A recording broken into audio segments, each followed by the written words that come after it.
Alright, let's cut to the chase. Today I'm showing you stuff you've never seen before. Stuff you're seeing for the first time. Like, it's insane. You may have heard myths about this stuff, or maybe seen a few images or bits of restricted footage, but now I have my hands on these builds. And I'm showing you everything. No gatekeeping, no holding back. The Undertaker has arrived, and I'm gonna show it all. So without further ado, let's go ahead and start with the first build on our list. December 22nd, 2017. Off the bat, we have the prototype sword title screen, which you've probably seen a million times. It features a bunch of random placeholder Pokemon like Greninja, Blastoise, Rayquaza, and even Arceus. It's a really strange selection, no clue why they chose these Pokemon. It also features a completely different logo, which is actually reminiscent of the older Japanese Pokemon logos, while the final version ended up resembling the international Pokemon logo for the first time in the series. Opening up the debug menu, you might notice that it looks very similar to the debug menus from the original DS games, with a bunch of developer names scattered around. Opening up the first options drops you right in front of the player's house in Postwick, which is already fully modeled and textured. One massive detail I want to point out immediately: pressing select enables free cam on the right stick. As you can see right now, you can rotate the camera completely, and so you can look at areas that would normally be off screen. You can also zoom the camera in and out using R and ZR. I don't think this feature made it into the final game at all. To the left of the player's house, there's actually a garage area that was completely cut from the final game. This is the only build where this area exists. And since we have free cam, here's the back of the house, which you normally never get to see. Here's actually the inside of a house model as well. Very interesting stuff.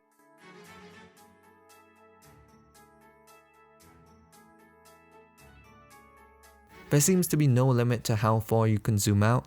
Here's a great overhead shot of the whole general area. You'd be surprised by how much detail there is off screen. Like, take this river for instance. Notice how it goes off screen? Well, let's follow it off screen. As you can see, the detail stretches quite a long way, much further than it ever needs to, and it almost looks like it naturally flows into an ocean, which is really cool. Keep in mind, we are very far off screen here, and there's really no reason for this much to be modeled. And if we press select, we get to see what the standard camera looks like in this area. They even added off-screen bush detail here, which you were definitely never meant to see in the final game. And even further in the distance, there's even more detail. And you mean to tell me they never once considered letting the player look here? While we're at it, let's go ahead and explore more of this landscape. And wow, what a scene here. Just imagine if Sword and Shield was an open world game. And I don't want to use the wild area as a good example of what that would have looked like. I feel like this free map exploration gives us a much closer idea of what an open world Sword and Shield would have looked like. Here's what the sheep look like up close. I wouldn't be surprised if Wooloo was one of the first Galarian Pokemon made. There's this massive cloud on top of Route 1. Let's see if we can get up close.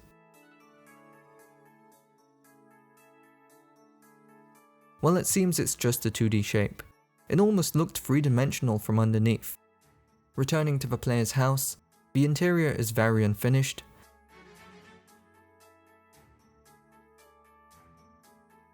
At least the Switch is here, with Splatoon colored Joy-Cons for some reason. You can also enter a room that was completely cut from the final game. I don't know why they even modeled this. And here is the slumbering Weald. Very basic and lacking all lighting and textures. Seeing it like this is so crazy.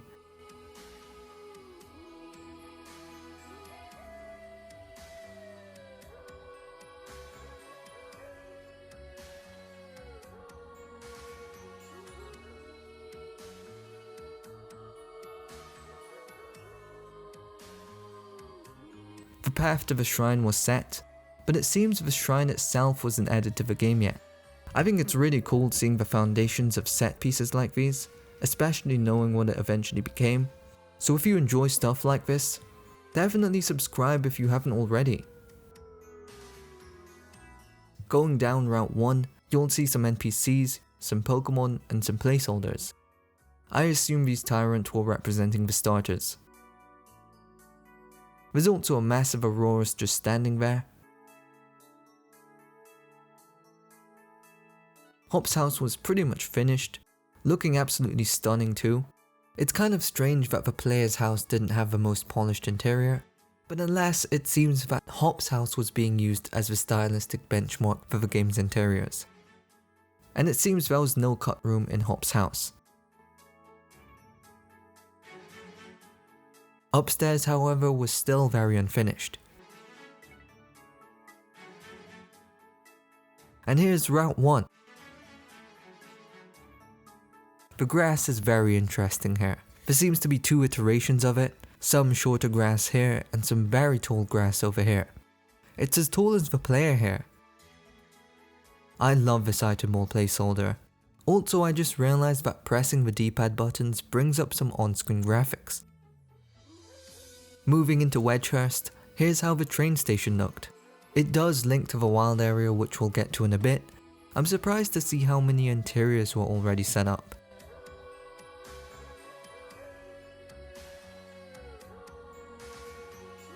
One major difference in Wedgehurst is the position of the Pokemon Center. Originally it was closer to the entrance of the town. In the final game it moved all the way up here, and the previous location was replaced with a regular house. The center itself still hadn't received any sort of unique design yet, though the interior was already modelled.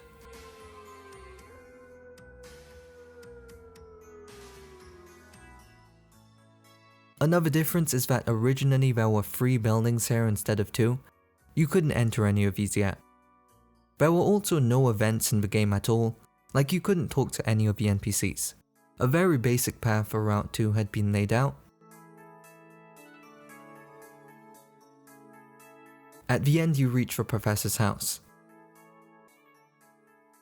which does have a complete modelled interior, including the upstairs. There's also this weird route sticking out here, no idea why it exists. The water also looks very silly in this lighting. While this path doesn't seem to lead anywhere, you can travel pretty far and walk almost anywhere. I'm surprised there's collisions all over the place, which are unique to this build by the way, so don't take them for granted.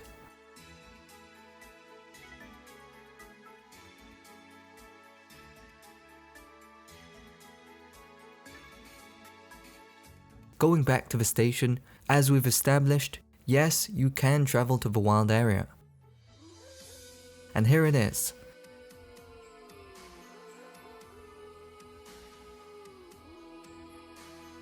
Again, you can zoom the camera extremely far out, to a point where your character disappears.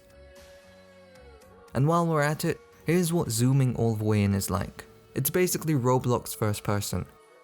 The area itself is very barren and just big. Honestly though, this place has aura. Think about it, this is basically the birthplace of open world Pokemon. This test area that you're seeing right now. And we're essentially talking like 10 years of prototyping, eventually leading to a wins and waves. There's so much history behind this, and this is our earliest look into that endeavor. And here's what the trees look like up close. These would eventually become a major point of controversy when the game launched. Oh, if only Game Freak knew. There was no indication of a second half of a wild area, but I did find this little area off to the right. It just leads out to the ocean, I guess. If you ever get a chance to explore and wander this area, highly recommend, it's a fun time. You can also visit Motorstoke from the wild area. At least a very early iteration of it.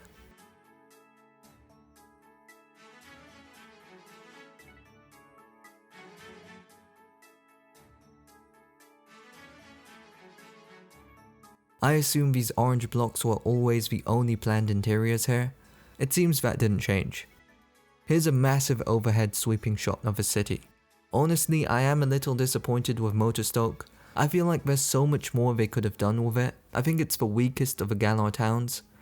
And it's especially disappointing as we had some incredible town designs in the past few generations. I think it's so cool seeing these connected sets from these angles, since we never really get to see anything like this.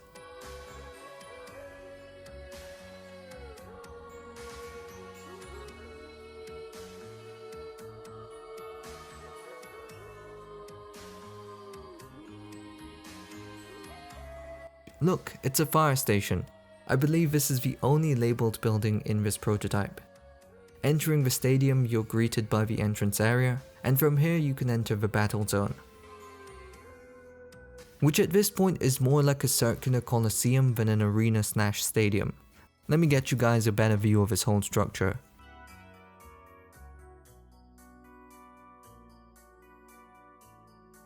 A cool and consistent observation is that this separate arena model still features the tower as seen in the smaller exterior model. You can actually peek around the tunnel too, though it glitches out. And here we have a demonic placeholder statue. I repent, this Game Freak. Oh, and here's a good look at the scrapped Teddy Ursa keychain. This was completely scrapped in the final game. The physics go crazy. I really like how you can look both ways here and peek down each route branching off from Motorstoke. My first thoughts are that I feel like this could have been a free game. Just imagine if that was the case. But also I feel like that would change the whole dynamic of the game, and almost feel maze-like, which I can't tell if it's a good or bad thing. Probably good though. I feel like there's not much to complain about if you can appreciate more of the world and its visuals. Sword and Shield was in such a strange development place, honestly. Like, it's wild seeing different perspectives of these locations, and the possibilities with them.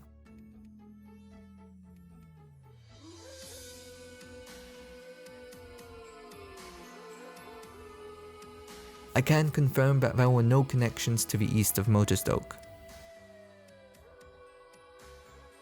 Pokemon Camp was already in the game too, clearly using assets from Let's Go, but still pretty close to final quality. Pressing down on the D-pad drops pink balls, and pressing up will throw pink balls. You can also wave Pokemon over with a B button. As you can see, the player's hand is in the shot, which was not in the final game. The Pokemon won't really do much.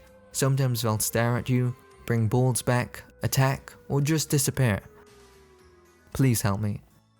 And here we have the earliest draft of a raid battle. At this point it's just for visuals, but the idea was clearly already there. Pressing up would trigger rain, and pressing down would trigger a sandstorm. You can switch between Blastoise, Reuniclus, and Ghastly. And here we have some more options of a Dynamax Pokemon on the player's side. I also found this regular battle in the raid menu, which gives us full control of a battle camera. This is where they likely tested angles and battle proportions and the like. There's a character customization screen too, but it only lets you customize Pikachu for some reason. Probably a leftover from Let's Go. And here's the animation screen. You might have noticed while I was running through the build that besides walking, the only animation the player does is run. The field viewer option actually showed a glimpse of a Let's Go map before placing the character on a blank grey map.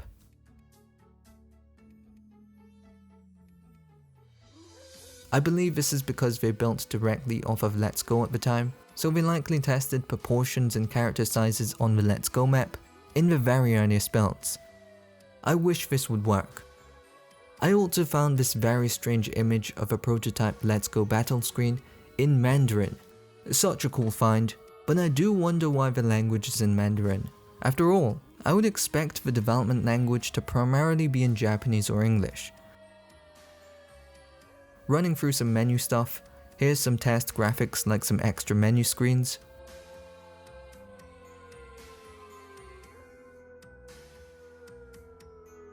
Or the field UI test, which was just some overlays with Gen 7 mockups. A cool find was the battle UI screen, which was basically just Let's Go at the time.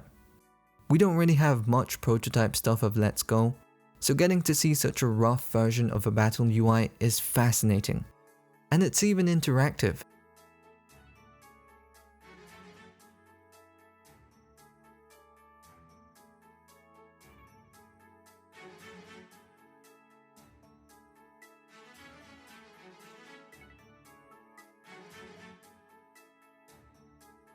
The report screen also shows an early version of a save menu. You can rotate the character model here, and even give yourself gym badges. Here's some more prototype screens.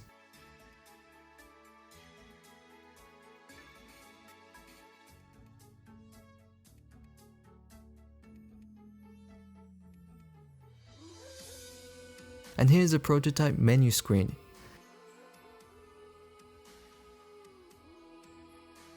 And in the iris test, you have this, a custom character with some silly iris graphics. According to TCRF, 54 Pokemon were available in this build, including species that didn't appear in the final game, like Greninja. Fast forward a few months, and we reach March 26, 2018, roughly 3 months later. Entering the game, at first glance it looks the same, but there are quite a few differences. Firstly, the garage area to the left was now removed. The whole structure was completely erased, and nothing was left here. The slumbering wheel had also changed. It was now a completely blank canvas. Going down the postwick path, you'll notice they also updated a few textures, added some Pokemon and moved some NPCs around. Some random text pop-ups appear that are not events, and still no interactable NPCs. Hop's house exterior was now fully textured. I might as well give you a quick tour of the exterior. The back actually features a unique design here too, which again you're never supposed to see. You know what's crazy? These two windows at the back are completely original. They're not featured on the front or the sides of the building, only at the back. I forgot to mention it earlier, but the same can be said about the player's house too. The window at the back is completely original and not featured anywhere else. Another very crazy detail I noticed, getting up close to the windows, you'll notice that there's an NPC. Not only an NPC, but a Greninja on the second floor. And if you actually phase through the building, you'll find both of the models peeking out. Very strange setup here.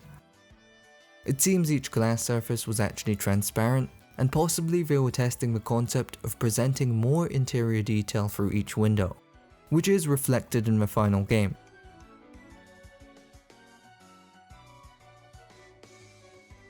Maybe not to this extent with the NPCs, but I thought this was a pretty cool find.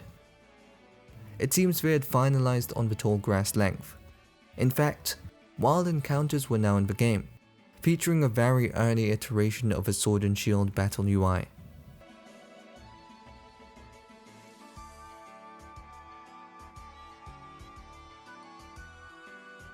I can't believe they didn't let you rotate the camera in this game.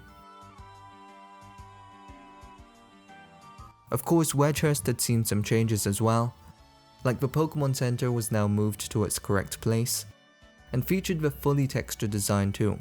This Pokemon Center design alone visually clears anything in Generation 9. Something interesting I noticed is that the Pokemon Center actually has a door at the back, which is wild. I believe this is our first example of exclusively unique detail behind buildings. Another difference is that the boutique was moved closer to the entrance of the town, which is different from where it ended up. The 3 buildings that previously existed here were also removed, leaving just the 2 from the final game, and you couldn't enter any of these. It was here where I started wondering whether FreeCam would have worked in these smaller spaces, since you can clip into buildings, but then I remembered you can just zoom the camera in, and even in tight spaces the character still fits perfectly in frame, so they really could have made this work.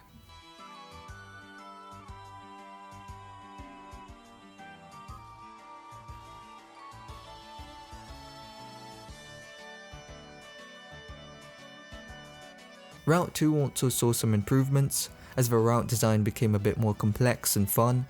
I love all the little changes they made here.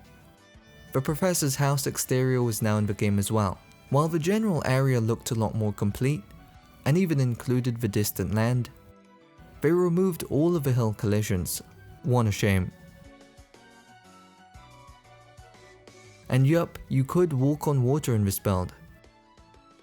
I don't remember this area in the final game, but apparently it's there.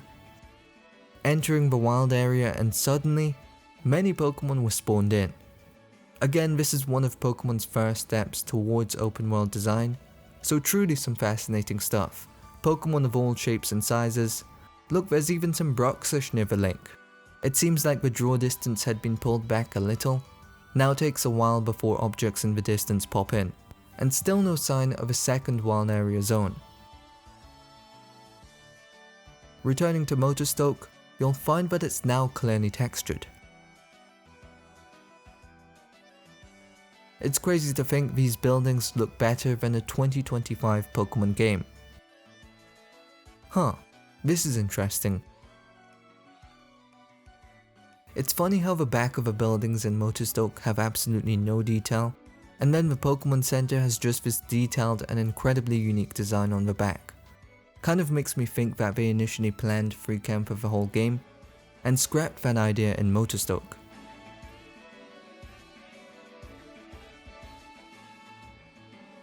Heading east of Motorstoke would randomly spawn you in Hulbury, which we'll get back to in a second. And the route heading west of Motorstoke was now fully textured and looking just brilliant. If you've ever wondered what this blocked off path looks like, here you go. And walking into the cave will immediately spawn you near Turfield, which already looks so incredible and lively from here. You just don't get this kind of beautiful scenery in Paldea. Even if it's just for show and they pulled off a bunch of illusions, they did such a good job with the region's art design. What a stunning view from here. Unfortunately, the camera in the final game restricts you quite a bit, meaning you can't really admire this view. And I mean, the footage speaks for itself. Exploring this region with FreeCam is just such a treat.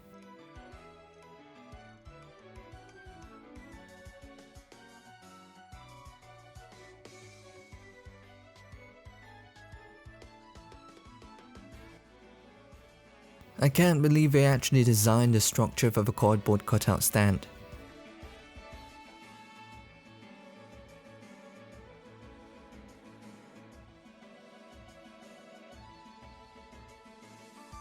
Even though the trees and bushes in the distance are 2D assets, it's the abundance of them that makes these areas look so lively. Paired with these beautiful fields and dynamic terrain, it makes for such a gorgeous set. What they did here was really smart too, like mixing the 2D and 3D assets to create a denser illusion. And yes, that is the Beta Sun protagonist. Anyways, so heading east of Motorstoke would spawn you in Hulbury, which was mostly textured.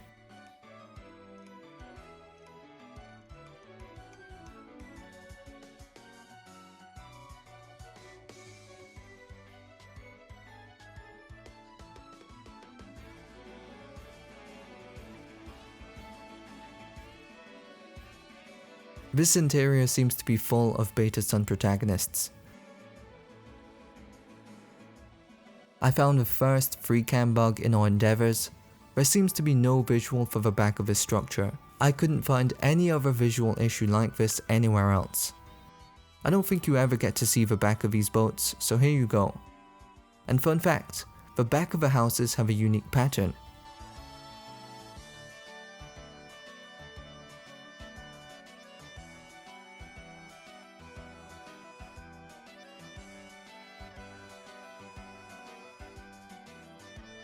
I would assume the gym exteriors were all built off of a one from Turfield, but it seems Hulbury's gym was the first to have an interior with the gym puzzle.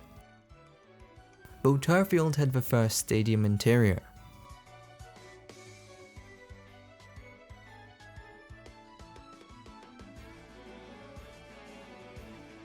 Zooming out, I noticed it didn't have a texture outside, which is expected since you never get to see it. Heading west from Hulbury, you'll find more route design.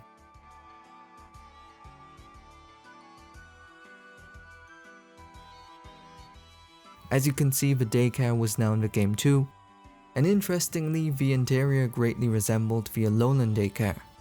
I assume they just copied that over from Sun and Moon. Ladies and gentlemen, this room is the closest we have to Pokemon Stars. And the updated sword menu screen was now in the game too. According to TCRF, The game also had Balonley and Circhester, though personally I couldn't find any way to access anything past Hulbury in this build. Moving into debug shenanigans, the raid demo had now moved into the stadium and also let you choose the time of day. Important to note that you pretty much never see any of these time zones in the stadium or in this setting, and at most you'll see the G Pokemon setting from this angle. There were also 3 maps labelled Wide Road. Wide Road 1 was the wild area, Wide Road 2 was a checkerboard test map, and Wide Road 3 was another similar checkerboard test area.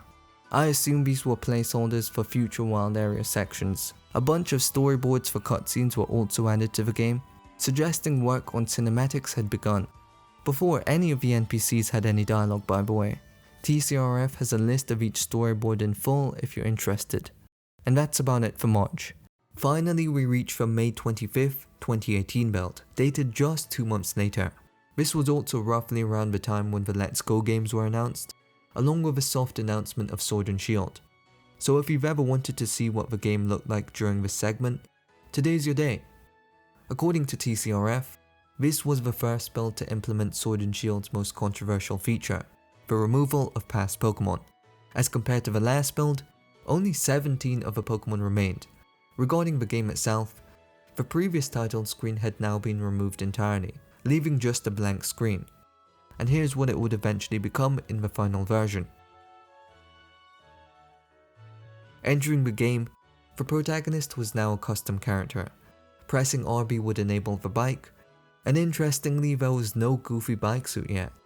The player's house was now fully textured. Here's how the structure of the rooms worked. I would assume they'd just swap out the room layouts depending on your character. It also seems the cut room was now gone. There was also a nighttime setting now implemented in the overworld. The slumbering weald was now fully modelled as well, however it was still missing its lighting and atmospheric effects. Very strange to see it like this. Even the shrine deep in the forest was present.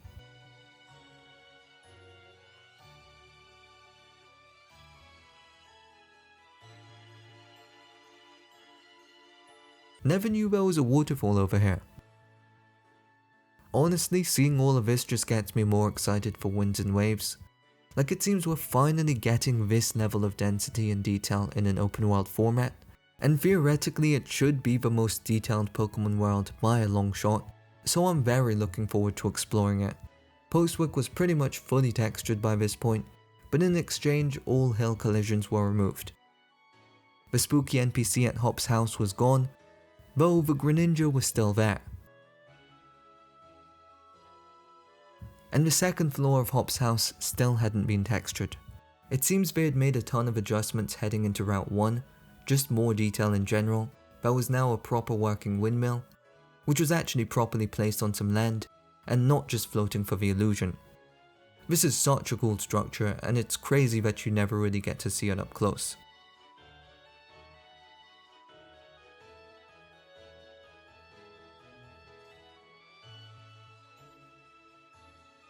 They added a few more structures here off to the left as well, which look amazing.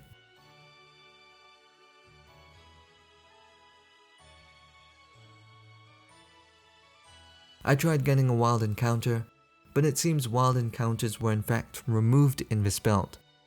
The road signs had now been added to the game, and it appears they began setting up story events in Wedgehurst. Also looks like the train station was somewhat textured now. Here's actually what the train looks like, since you never really get to see it. There's a surprising amount of detail around the station platform, and behind the actual station building. All of this is completely off screen by the way. The interior however was still untextured. The building that was the boutique was now just an empty room. Instead the boutique moved to a different location. I wonder if this was a placeholder for Sonia. This building at the end of Wedgehurst also had an enterable interior, but it was just a blank room. Heading into Route 2, we reach our first event in the entirety of Sword and Shield development, this trainer on Route 2. Walking past them would trigger a battle event including dialogue, and the whole sequence worked completely fine from start to finish. You may have noticed that this battle still has a Mega Evolution icon on the move screen. As you can see, the professor's house was fully textured, while the windows were still transparent.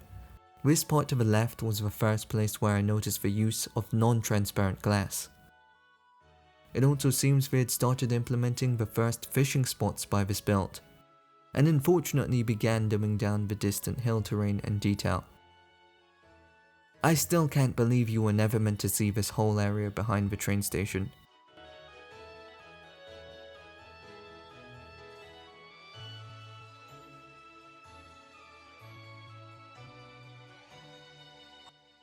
The wild area had also barely changed. This was still just a test area, and it barely resembled the wild area we eventually got, which means they basically built the final wild area in roughly a year of development. I mean, the Nintendo Treehouse was in June of 2019, and this is May of 2018. Regarding this version though, the only differences I could note from March were a few new signposts, and this massive joltic near Motorstoke. I have no clue why they did this. As you can see in Motorstoke, they started populating later towns, though still no dialogue events. And same goes for the Pokemon Center. You couldn't even heal your Pokemon or buy any Pokeballs. Here's a general run through of the nearby areas. I noticed a couple more battle trainers west of Motorstoke, and entering the tunnel would crash the game. But thanks to debug shenanigans, we are able to maneuver around this and pick back up in Turfield. Similar to the design of a flower shop in Turfield, there's a bunch of out of bounds houses that look absolutely stunning up close.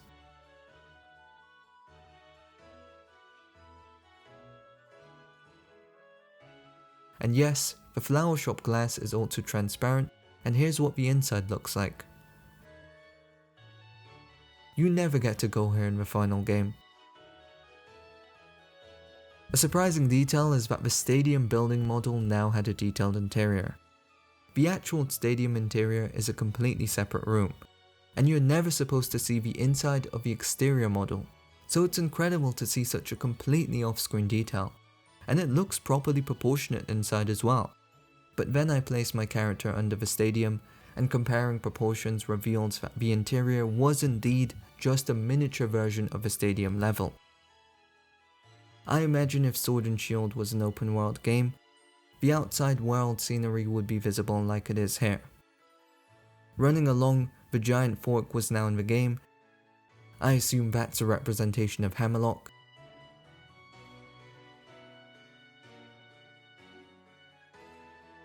Even Hulbury had been scattered with NPCs. But the most surprising thing is that they had actually fixed the only off-screen visual bug that I had noticed in any of the builds, which is crazy.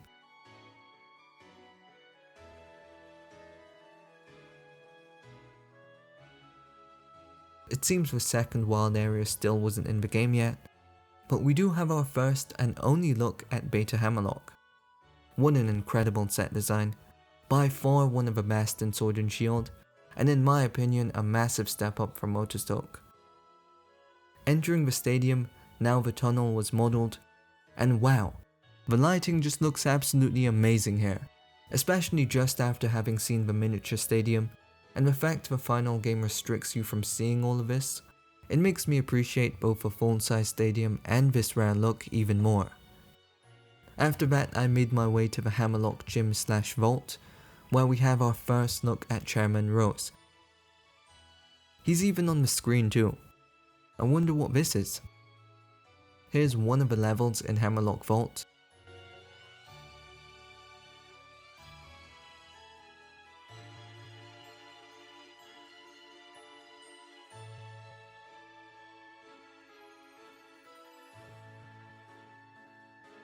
And in the final level of a Hammerlock Vault, we have the infamous Beta Eternatus model. You may have only heard myths about this model or seen a few images of it, but here it is, live in the flesh and in front of you right now. I've only ever seen glimpses of this thing, and I honestly thought this was a joke for so long, so it's so crazy to see this. It even has a tear in one of its eyes. This is a monumental moment, guys. We finally did it, and dug as deep as possible in the sword and shield builds. Finding stuff like this is what it's all about. Get a load of these guards. It had been a while since I played Sword and Shield, so I wasn't sure where this train was going. To my surprise, it was straight to Winden, but we will get back here in a bit.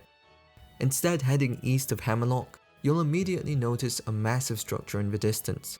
This is another insane incredible find that you may have only heard rumors about.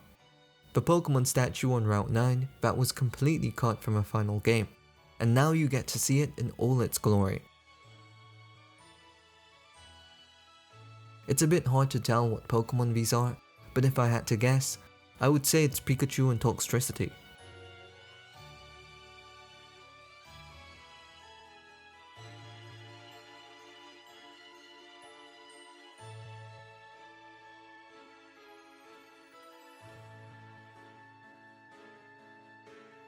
Here's a general run through of the routes as we head into Sirchester, which in itself is still very unfinished.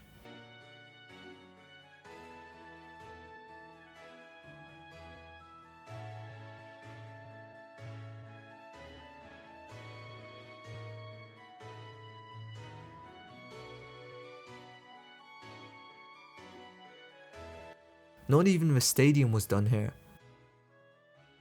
Then heading west of Hammerlock, you'll notice some very stunning scenery along this route. Let's go off into the distance.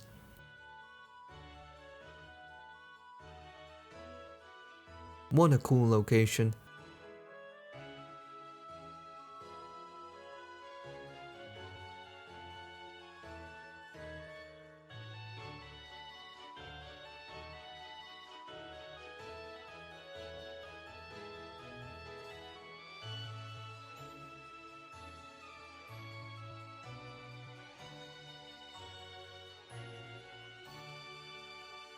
It seems you couldn't climb the ladders, so it seems you just have to hop up the cliffs.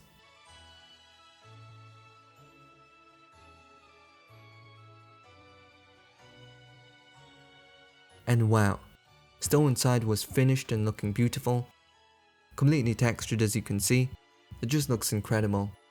Another example of beautiful town design in Sword and Shield. It seems the mural was just a circle.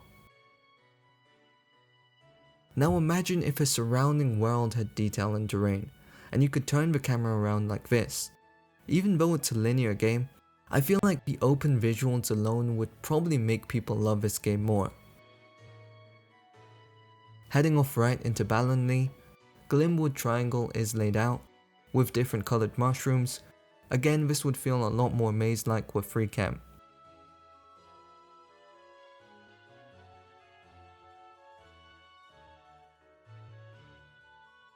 And finally we reach Ballonlea, which already just looks 10 out of 10.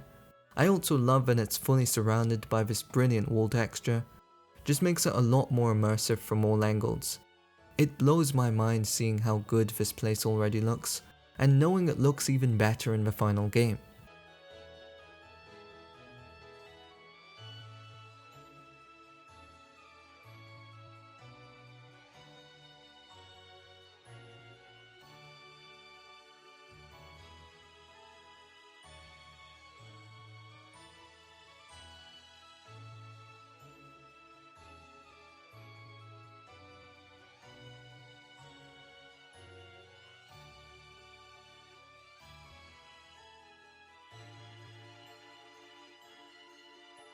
And here's Spikemuth. It's really just a long line of coloured blocks with no interiors, and a battle zone at the end.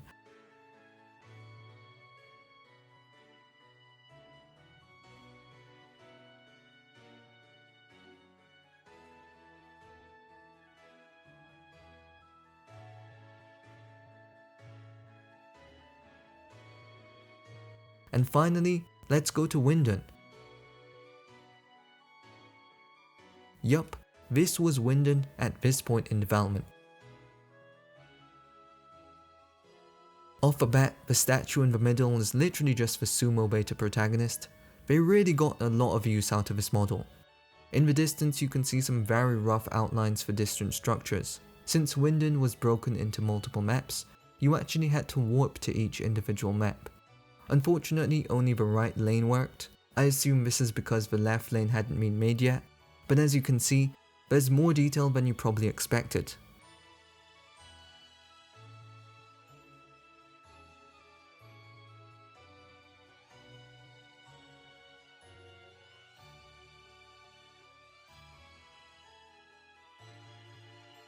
Trying to access any other part of Winden from this lane would crash the game, assuming because those areas hadn't been built yet.